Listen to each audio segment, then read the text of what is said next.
Gaurko prentsaurrekoan salatu nahi izan deguna, gobernuak zerbitzu publikoak indartu beharrean guztiz kontrako politika jarraitzen ari dela. Gogoratu behar dugu, Madriletik etorri izan dekretua reduzioak eta murrizketak ekarri zituela, eta gaur mahai generalean planteatzen ari dena, Eusko Jaurlaritza da murrizketa horiek handitu. Murrizketa horiek handitzen ditu eta suposatzen du alde batetik lanpostu publikoa suntziketa, zerbitzu publikoa kalitatea jaistea eta lanpostuak suntzitzea.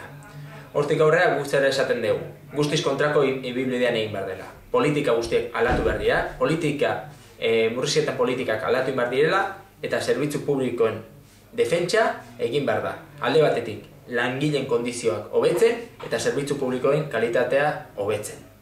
Eta hortik aurrera ikusita esatzen dugu gauz bat.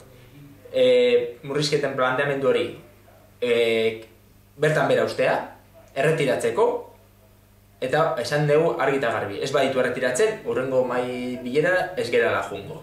Eta hortik aurrera ere esaten dugu.